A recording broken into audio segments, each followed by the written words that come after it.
के वचन के लिए कितने लोग तैयार हैं? ओके, जो वचन परमेश्वर की ओर से होता है वो जिंदगियों को बदलता है। हालेलुया। और एक भी वचन, one word from the Lord, एक वचन, एक शब्द जो परमेश्वर की ओर से आता है वो जिंदगियों को बदल के रख देता है। आमीन। आज हम इसी के बारे में कुछ सीखेंगे। मैं चाहती हूं कि हम दूसरा राजाओं, बुक ऑफ सेकंड किंग्स, उसका चैप्टर नंबर 6 निकाल लें। 25 आयत से पढ़ दें।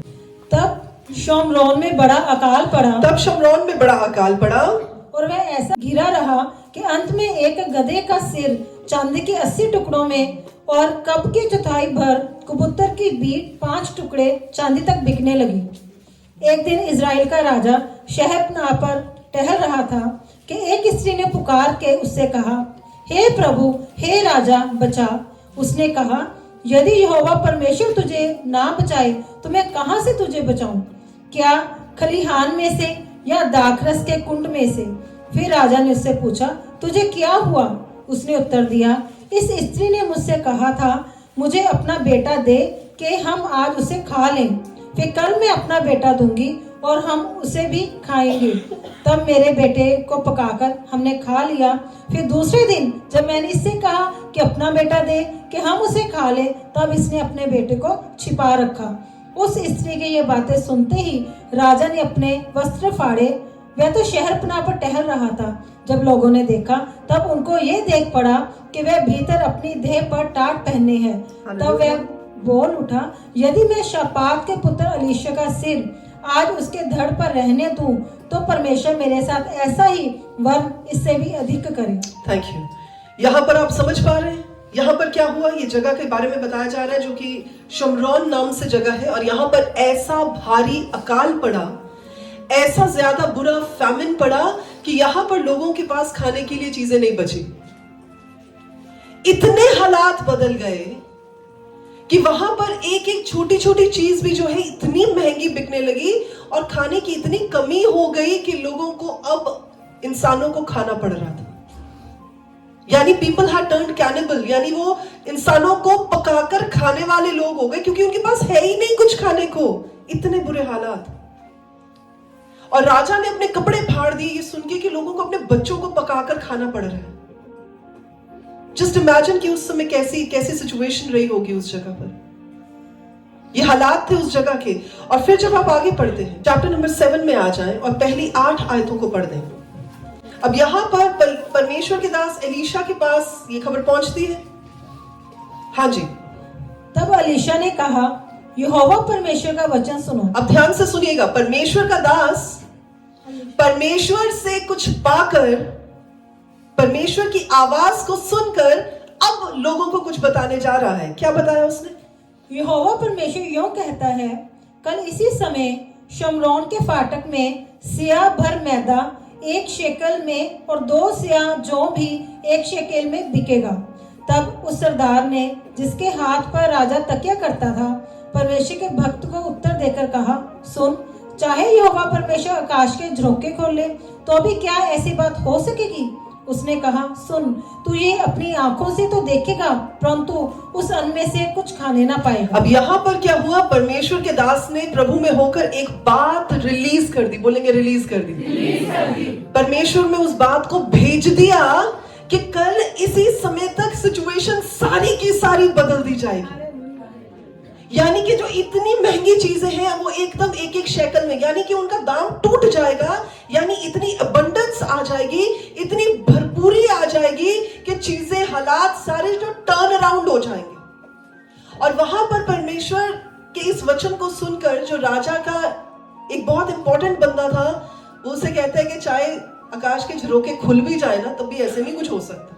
अब आप जरा सोच के देखें कितना टाइम हो चुका होगा उस अकाल को पड़े हुए। ऐसा तो नहीं होगा कि एक दिन के अकाल के बाद ही लोगों की हाहाकार मच गई होगी। यानी जब उनके सारे रिसोर्सेज एग्जॉस्ट हो चुके होंगे, यानी जब उनके पास कुछ बचा नहीं होगा, जब उनके पास कोई उम्मीद की किरण नहीं होगी, उस टाइम में परमेश्वर का ये वचन पहुंच रहा है कि हालात अगले दिन शाम तक बदल जाएंगे।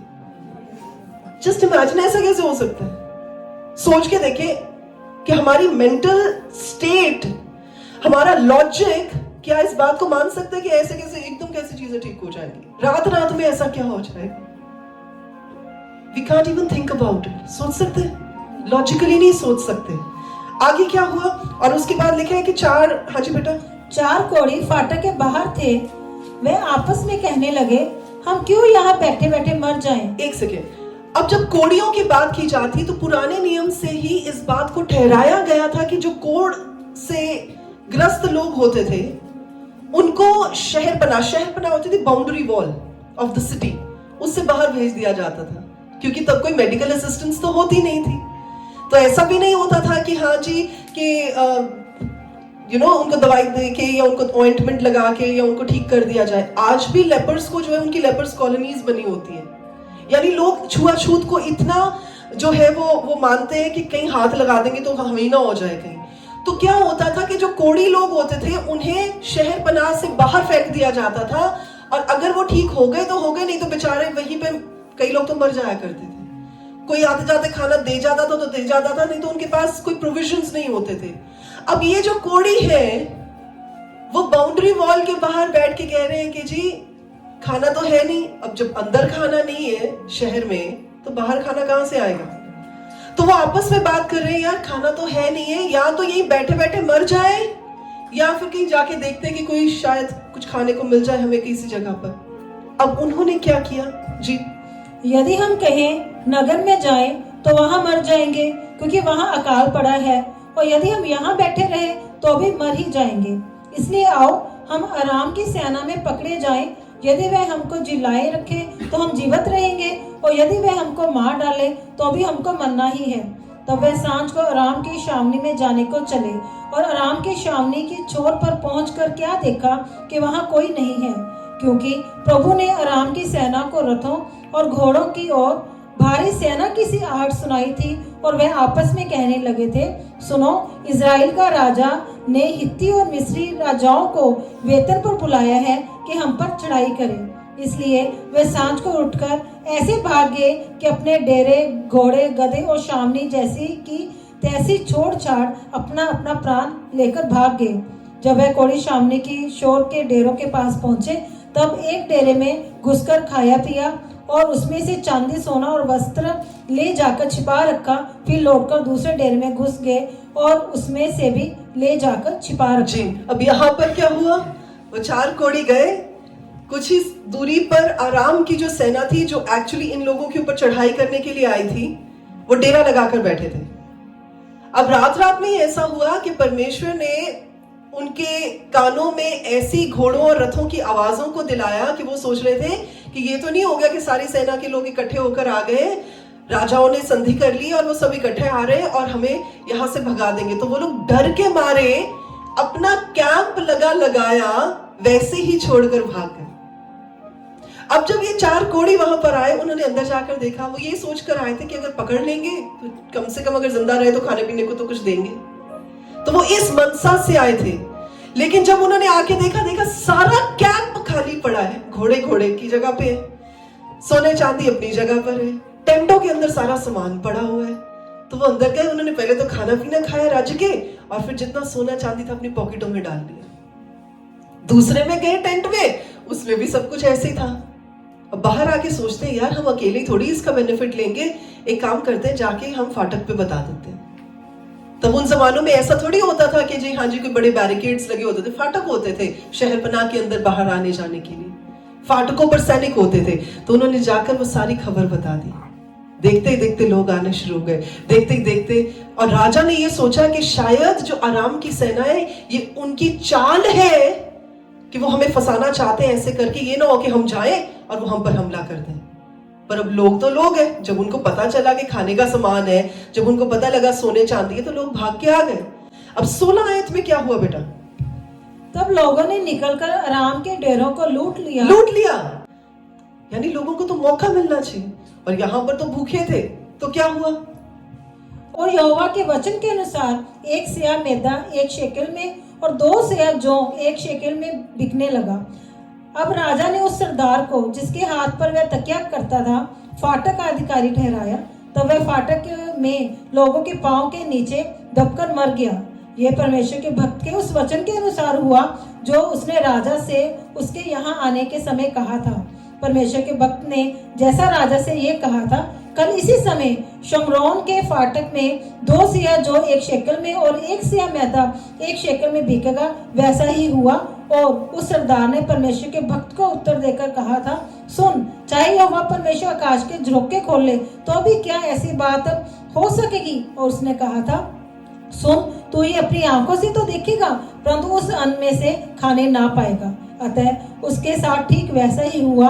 अतः वह फाटक में लोगों के पांव के नीचे दबकर मर गया। हालेलुया। यानी जैसा परमेश्वर का वचन प्रभु के दास के द्वारा उन तक पहुंचा था, एज इट इज ही वो पूरा हो गया। जो बात मैं आज आपको समझा रही हूं ये है, एक वचन जो परमेश्वर के मुंह से निकलता है, जो परमेश्वर की ओर से होता है, वो जिंदगियों को बदल देता है। यहां पर जिसने कहा ये तो इम्पॉसिबल है, ये नहीं हो सकता, उसने देखा और जैसा जैसा कहा गया था कि उसको भोग नहीं पाएगा, वो वैसे के वैसे ही मर गया और वो उसे भोगने नहीं पाया। देखिए, नो मैटर हाउ प्रोलॉन्ग्ड, ये मैटर नहीं करता कि कितनी लंबी दौड़, कितना लंबा सफर आपने अपनी कठिन परिस्थिति के साथ अभी तक झेला है, पर यह मैटर करता है कि जब परमेश्वर का वचन आप तक पहुंचा है, आपने उसे रिसीव किया है कि नहीं किया है। ये कोई गारंटी नहीं है कि अगर जितना टाइम आपको यहां तक पहुंचने में लगा और जितना टाइम उस चीज को अभी तक आपने देखा है, उतना ही टाइम आगे उसको सॉल्व करने में लगेगा। ये कोई गारंटी नहीं है। ऐसा भी हो सकता है कि वो टाइम बहुत लंबा हो, लेकिन एक ही पल में सब कुछ बदल जाए। यहां पर जैसा बोला था वैसा ही हो गया। जब सारा के पास परमेश्वर आए थे, अब्राहम और सारा के पास, तो सारा उस उम्र में से निकल चुकी थी। Medically she was unfit to become a mother. पर एक वचन जो परमेश्वर ने कहा कि अगली ऋतु तक जब मैं दोबारा वापस आऊंगा, सारा एक बेटे को पैदा कर चुकी होगी। और ऐसा ही हुआ, क्योंकि वो वचन परमेश्वर की ओर से था। जो वचन परमेश्वर की ओर से होता है वो प्रभाव रहित नहीं होता है। The word which comes from the Lord is effective. वो प्रभावशाली होता है। जब प्रभु यीशु मसीह को पतरस ने पानी पर चलते हुए देखा, तो उसने सिर्फ ये बात कही कि प्रभु अगर आप हैं तो मुझे कहे, मैं भी पानी पर चलूं। प्रभु ने ज्यादा कुछ नहीं कहा। प्रभु ने कहा आ। क्या कहा? क्या कहा? एक वचन, जस्ट वन वर्ड, और वो पानी पर चलना शुरू हो गया। जस्ट वन वर्ड, सिर्फ एक शब्द जो परमेश्वर की ओर से आता है, वो आपकी पूरी जिंदगी को बदल कर रख सकता है। क्योंकि परमेश्वर का वचन कहता है, जब आप इब्रानियों की पत्री उसका चैप्टर नंबर 4 उसकी वर्स नंबर 12 पढ़ते हैं, लिखा है कि परमेश्वर का वचन 2-धारी तलवार है। परमेश्वर का वचन क्या है? परमेश्वर का वचन इफेक्टिव है। परमेश्वर का वचन पावरफुल है, सामर्थ्य से भरा हुआ है, उसमें हेरफेर नहीं है। तो जो वचन परमेश्वर की ओर से आ गया, उसने काम करना ही करना है, उसमें कोई दो राही नहीं। Thank you Lord, thank you अब्बा। जब प्रभु यीशु मसीह ने बेथसदा के पूल के पास देखा था उस बंदे को, प्रभु ने क्या कहा था? हाँ जी, फिर नहीं, उसने क्या कहा? वो नहीं, फिर प्रभु ने क्या कहा उससे? हाँ, मैं चाहता हूँ। नहीं, प्रभु ने क्या कहा? उठ। क्या कहा? उठ, अपनी खाट उठा और चल। फिर that was one word from the Lord, उठ। that was sufficient। एक शब्द जो परमेश्वर की ओर से आता है, वो जिंदगियों को बदल देता है, वो आपके हालातों को बदल देता है, वो आपकी परिस्थितियों में काम करता है। और फिर कोई मौका नहीं रह जाता कि आप डाउट करें होगा कि नहीं होगा। अगर पतरस डाउट करता रह जाता, चल पाऊंगा, पानी पे कौन चलता है यार। आज अगर परमेश्वर आपको बोल दे चल किरण पानी पर, पानी पे कौन चलता है प्रभु? परमेश्वर ने कहा आ, और वो पानी पर चलने लगे। One word from the Lord can change your life. जब यहोशू की लड़ाई हो रही थी 5 सेनाओं के खिलाफ, इसका जिक्र आप चैप्टर नंबर 10 यहोशू की किताब में पढ़ लीजिएगा। और 12 और 13 आयत में ऐसा है, यहोशू कहता है कि आज सूरज अपनी जगह पर खड़ा रहेगा और चंद्रमा अपनी जगह पर खड़ा रहेगा, ना सूरज ढलेगा और ना चंद्रमा आएगा। और वचन बताता है जब तक वो लड़ाई जीत नहीं गए थे तब तक सूरज वहीं खड़ा रहा, चांद वहीं खड़ा रहा। जो वचन परमेश्वर की ओर से आता है वो अपना काम करके जाता है। आज जब आपकी जिंदगी में परमेश्वर के वचन को रिलीज किया गया, आज जब आपकी जिंदगी में परमेश्वर के वचन को बोया गया, तो ऐसा ना सोचिए कि थोड़ी हो सकता है, ऐसे कैसे हो सकता है। लूका रचित सुसमाचार उसका चैप्टर नंबर 7 जब आप देखते हैं, यहां पर एक सूबेदार प्रभु यीशु मसीह के पास आता है और उसकी 6th और 7th आयत को पढ़ते हैं जरा। यीशु परमेश्वर उनके साथ गए, पर जब वह घर से दूर ना था तो सूबेदार ने उसके पास कई मित्रों के द्वारा कहला भेजा, हे प्रभु दुख ना उठा, क्योंकि मैं इस योग्य नहीं कि तू मेरी छत के तले आए। इसी कारण मैंने अपने आप को इस योग्य भी ना समझा कि तेरे पास आऊं, पर वचन ही कह दे कि तो मेरा सेवक चंगा हो जाएगा। सूबेदार वो होता है, सेंचुरियन वो होता है जिसके अंदर, सेंचुरियन का मतलब होता है जिसके अंदर 100 बंदे काम करते हैं, जिसकी कमांड के अंदर 100 बंदे तैनात होते हैं। तो अगर वो कहता है आ तो लोग आते हैं, वो कहता है जा तो लोग जाते हैं, यानी कि उसकी इतनी अथॉरिटी होती है। और वो प्रभु यीशु मसीह के पास खुद भी नहीं आया, उसने अपने फ्रेंड्स को कहला भेजा कि प्रभु मैं खुद भी इस लायक नहीं हूं कि मैं आपके सामने अपने आप को प्रेजेंट कर सकूं, यानी आपकी अथॉरिटी इतनी हाई है, आप यहीं से बोल देंगे आप प्लीज मेरे घर ना आए, मैं तो इस लायक नहीं कि आप मेरे घर पे भी आ सके। कहता आप यहीं से बोल देंगे तो मेरा सेवक क्या हो जाएगा? चंगा हो जाएगा। और आप लास्ट में पढ़े क्या लिखा है, ये सुनकर यीशु को 9th आयत, ये सुनकर यीशु परमेश्वर को अचंभा हुआ और उसने मुंह फेरकर उस भीड़ से जो उसके पीछे आ रही थी कहा, मैं तुमसे कहता हूँ कि मैंने इजराइल में भी ऐसा विश्वास नहीं पाया। आगे, और भेजे हुए लोगों ने घर लौटकर उस दास को चंगा पाया। बताएं जरा, प्रभु ने वहीं से बोला, वहीं से वचन रिलीज हुआ, और जब तक लोग घर पहुंचे परमेश्वर भी सिर्फ इस बात की गवाही दे रहे थे कि मैंने ऐसा विश्वास इजराइल में भी नहीं देखा है। अभी बात हो रही है, बाकी के लोग घर गए और उन्होंने क्या देखा कि दास तो बिल्कुल भला चंगा हो गया, खड़ा भी हो गया। One word from the Lord can change your life. एक शब्द, एक वचन जो परमेश्वर की ओर से आता है वो आपकी पूरी की पूरी जिंदगी को बदल सकता है।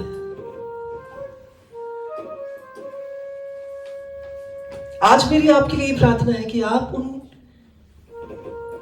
कानों को जो परमेश्वर ने आपको स्पिरिचुअल कान दिए हैं उन्हें खुलते हुए देखें प्रभु यीशु के। आपके वो स्पिरिचुअल कान जो परमेश्वर की आवाज को पहचानने वाले कान हो और परमेश्वर की आवाज के अकॉर्डिंगली ट्यून करने वाले कान हो, आज वो खुल जाए प्रभु यीशु के नाम में। और जब वो खुल जाए आप सुनने पाए कि परमेश्वर आपको इंडिविजुअली क्या कह रहे हैं, आप जानने पाए ये वचन परमेश्वर का मेरे लिए है। क्योंकि प्रभु का वचन कहता है, प्रभु कहते हैं मेरी भेड़ मेरे शब्द को पहचानती है। तो आप जानने पाए there are three types of voices. इस संसार में 3 तरह की आवाजें हैं। एक आपके मन की आवाज जो आप खुद सोचते हैं, जो आप अपने बारे में, जैसे उस बंदी ने सोचा जो 12 साल से रोगी बंदी थी, लिखा है उसने, वो अपने मन में ही कहती थी कि आज यदि मैं प्रभु के वस्त्र के कोने को भी छू लूं तो मैं चंगी हो जाऊंगी। तो वो किसको कह रही थी? किसी ने थोड़ी कहा था, वो अपने आप को कह रही थी। यानी जो आप अपने आप को कहते हैं और आप उसके अकॉर्डिंगली एक्ट करते हैं, वो पहली आवाज है। दूसरी आवाज है जो संसार की आवाज है, जो शैतान की आवाज है, जो आपको भरमाने के लिए भेजी जाती है। और तीसरी आवाज है जो परमेश्वर की आवाज होती है, जो धीमी सी आवाज होती है, जो आपको उठाने के लिए, जो आपकी उन्नति के लिए, आपकी प्रोग्रेस के लिए, आपकी सक्सेस, आपकी फ्रूटफुलनेस के लिए भेजी जाती है, वो तीसरी तरह की आवाज है। आज मेरी प्रार्थना है कि आप परमेश्वर की आवाज को पहचानने वाले लोग हो जाएं।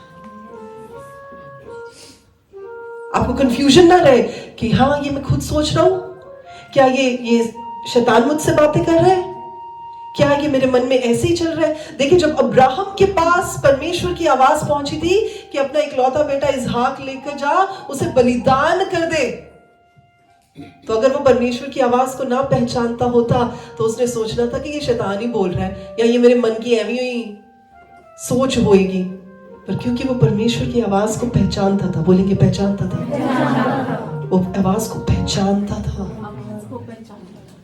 इसलिए वो जानता था ये प्रभु कह रहे हैं। मेरे अजीजों, आज जो बात मैं आपको सिखा रही हुई है, हो सकता है बहुत मुश्किल हो, बहुत सारी चीजें हो, बहुत सारी बातें हो, बहुत सारे पड़ाव हो जिनसे आप क्रॉस करते हुए आज इस जगह पर पहुंचने पाए हैं, आज इस मुकाम तक पहुंचने पाए हैं, 2023 के इस तारीख में पहुंचने वाले हो सके हैं। पर आपको पता है क्या कि परमेश्वर की ओर से आया हुआ एक वचन, एक बात, एक शब्द आपकी पूरी की पूरी लाइफ स्टोरी को बदलने वाला हो सकता है। And you will be amazed to see. आप सोचोगे ये कैसे खुली जा रहे दरवाजे, आज प्रोफेसी हुई इस जगह पर दरवाजों के खुलने की, और आप सोचेंगे यार ये कैसे खुली जा रही है, अपने आप ही कैसे खुली जा रही है, आज तक तो खुले नहीं। जो वचन परमेश्वर की ओर से होता है वो प्रभावशाली होता है। It does not go back to the Lord null and void। लिखा है, प्रभु कहते हैं जो मैं वचन भेजता हूं, जब तक वो अपने काम को कर नहीं लेता तब तक प्रभु कहते हैं मेरे पास खाली वापस नहीं आता। यानी वो जाता है मिशन पे, जो वचन रिलीज किया जाता है उसको एक मिशन पे भेजा जाता है, उसकी एक असाइनमेंट होती है कि भाई तूने ये काम करके आना है। वो वचन जाता है, काम करता है और वापस आता है प्रोग्रेस रिपोर्ट को लेकर। जब प्रभु का वचन मरियम के पास पहुंचा था, वो एक बच्ची थी, वो एक कुंवारी लड़की थी जिसकी शादी नहीं हुई थी, जिसका भी हस्बैंड नहीं था। वो वचन पहुंचा कि तू एक बेटे को जनेगी जो परमेश्वर का बेटा होगा। उसने कहा ये हो कैसे सकता है? याद आया? याद आया? क्या हो सकता है? क्या हो सकता है? क्या हो सकता है? क्या हो सकता है? क्या हो सकता है? नहीं हो सकता। पर क्योंकि वो परमेश्वर का वचन है, तो जिस काम के लिए भेजा गया है वो तो उसने करके ही आना है। तो वो वचन गया, काम किया और अपनी प्रोग्रेस रिपोर्ट लेकर परमेश्वर के पास गया। वर्क अकम्प्लिश्ड, मिशन फतेह। आज ये वचन किसी से बात कर रहा है कि जो वचन परमेश्वर की ओर से आता है वो अपना काम करके ही वापस जाता है। But more so, just like I said, आपके लिए मेरी ये प्रार्थना है कि आप इंडिविजुअली उस वचन को सुन सके, आप जान सकें कि परमेश्वर आपसे क्या बात कर रहे हैं। हालेलुया, परमेश्वर का धन्यवाद हो। मेरा खुदा मेरे लिए अपने मनों को इस समय तैयार करेंगे, अपनी आंखों को बंद करेंगे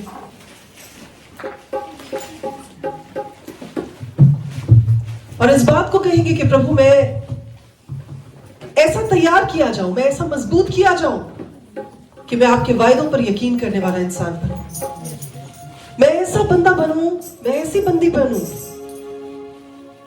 जो आपके वचन को, आपकी आवाज को पहचानने वाला हो और उसके मुताबिक अपनी जिंदगी में काम होते हुए देखने वाला बंदा हो। देखिए, यहां पर वो जो राजे का स्पेशल बंदा था, उसने विश्वास नहीं किया था। बोले नहीं किया था, जोर से बोलेंगे, उसने विश्वास नहीं किया था, तो वो उसको देखने ना पाया। अगर विश्वास करे तो मुंह चुप ही रख लेंदा घटो घट, ना बोलता कुछ, बोलना जरूरी था, कैसे होगा जी ये। और यही गलती एलिशबेथ के हस्बैंड ने भी की थी।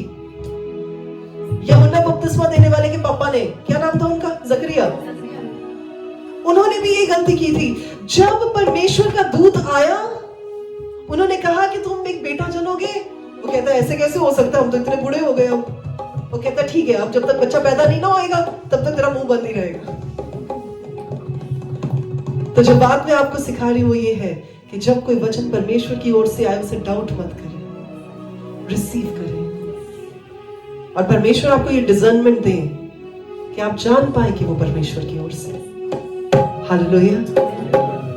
जी बेटा।